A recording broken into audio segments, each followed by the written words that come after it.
Never be good. Oh, I know what happened. Oh! 0. There we go. That's good because it's a closed interval method, right? Is that a continuous function? Yeah, it's polynomial. So let's fire the derivative out real quick. Negative 1/3 pi is a constant. So I just stick it out there. Derivative of this is 3h squared minus 4h.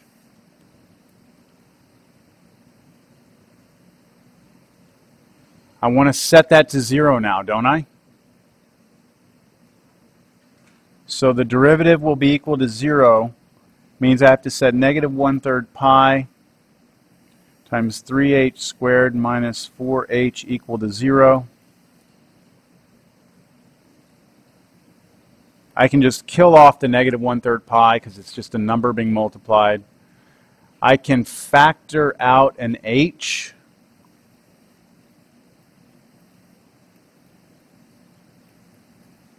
And what are my answers? H equals 0 and h equals 4/3.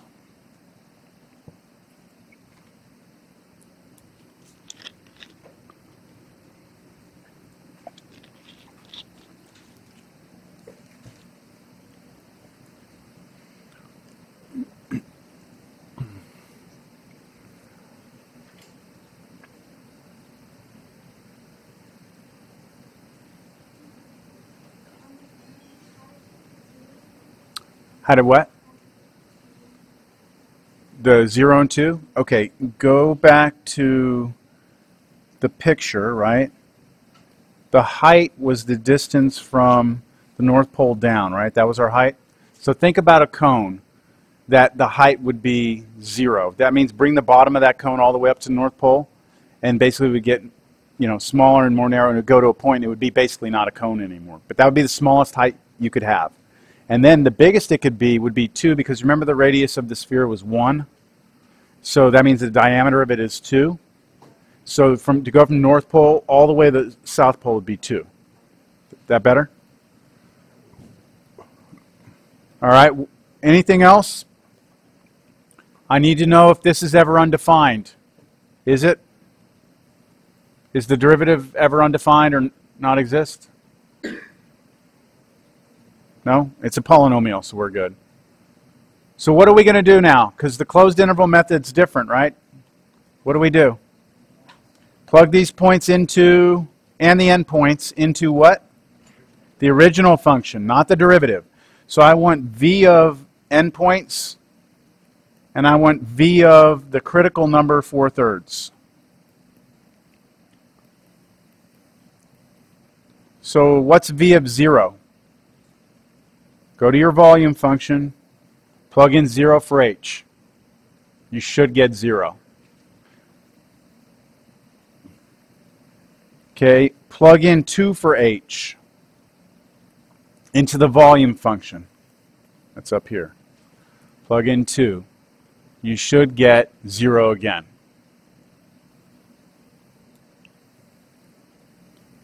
Plug in 4/3.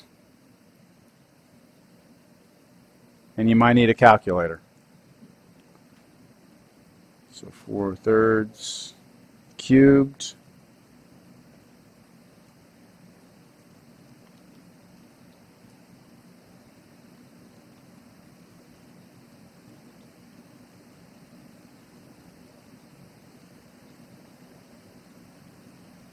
I'm doing a times pi.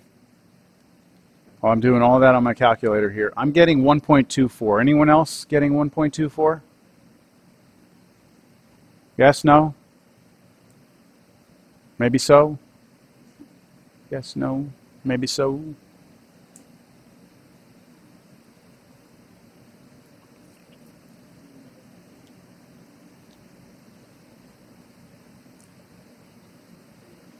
No?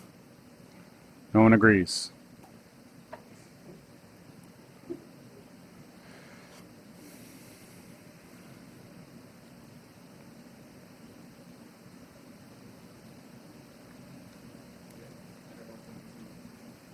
1.23. At 1.24. Did you use pi key or did you use 3.14? You got 1.2411? Something like that? Anyone else get 1.24? Look, it's 1 point something, okay? The point is, with this method, we can convince ourselves that's the max, right? That's the max. But I didn't ask for the maximum volume, did I? I said, what are the dimensions? So the height of this, I'm getting to the point of my answer here. The height of this cone needs to be 4/3. What do I still need to determine then? The radius. So where did we have a formula for the radius? Way back where? It was this one. It was radius squared equals 1 minus h minus, was it h minus 1 squared, right?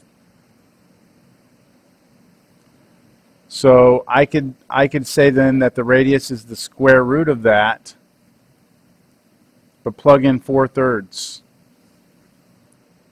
So I'm going to do that. I'm going to do 4/3 minus 1. I'm going to square that.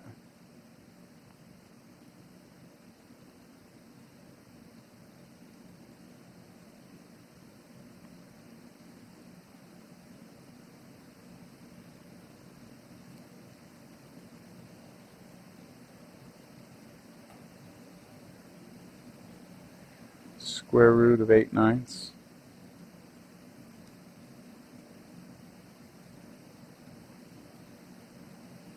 .94.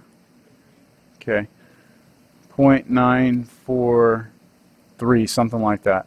And h of course is like 1.33.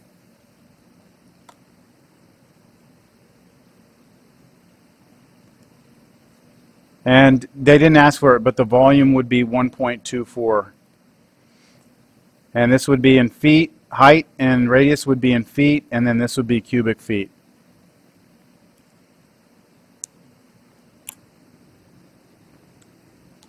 So the biggest volume you're ever going to get is 1.24 cubic feet. It'll happen if you let the height be 4/3 of a foot and you let the radius be 0.943 feet.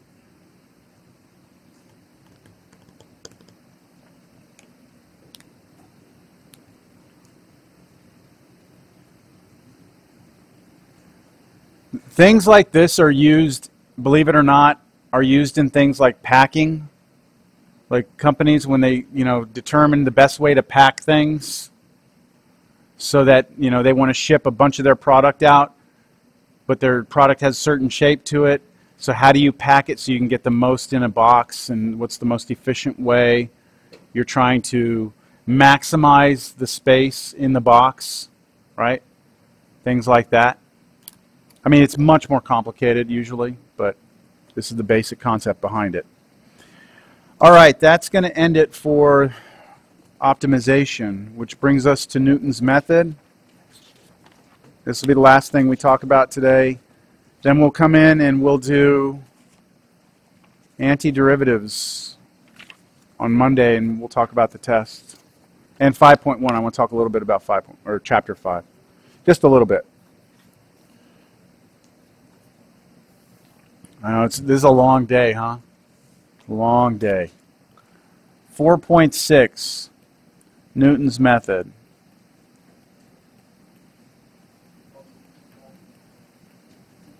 How many of you watched the video for Newton's method? Okay. It's actually really interesting. Do you remember at the beginning of this class, somewhere at some point in time, we were talking about the intermediate value theorem. I was telling you how a calculator solves an equation where it takes, like, let's say you have an x-intercept here, so your calculator would take a test point on each side, and it would test to see if it was positive and negative, and look for the change in sign and keep going back and forth. That's called the bisection method. The drawback to the bisection method is that it has a very high operation count. It takes a lot of computations by the computer to get to your solution. Newton's method converges faster to the solution. So you might only need Newton's method 3 times, where bisection might take you 1,000 operations to get to the same tolerance. So it's just a way of approximating or getting solutions to equations. For those of you who didn't watch the video, here's basically what it says. No.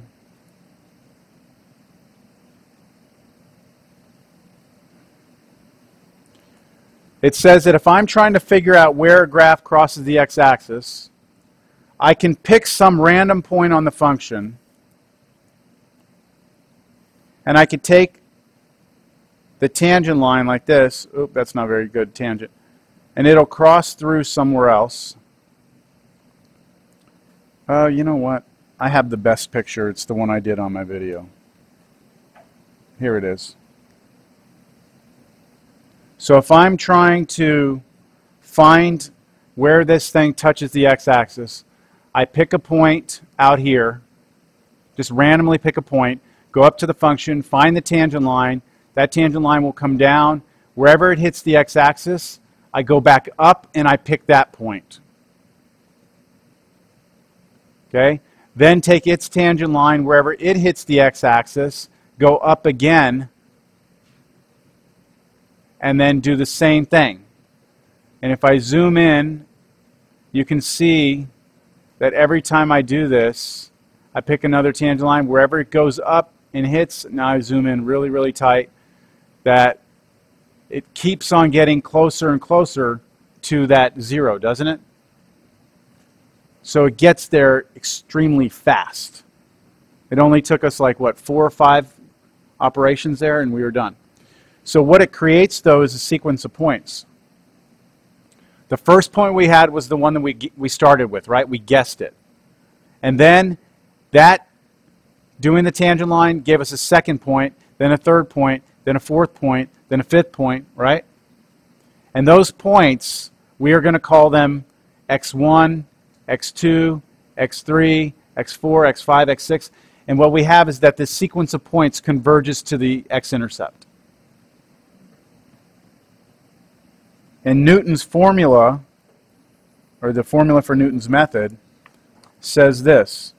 It says x sub n plus 1 equals x sub n minus f of x sub n over f prime x sub n for n greater than 0, greater than or equal to 0.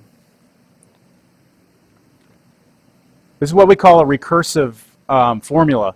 What happens is you give me the initial point, and this will generate the next point. Then use that point to generate the next point, and then that point to generate the next point, and then that point to generate the next one.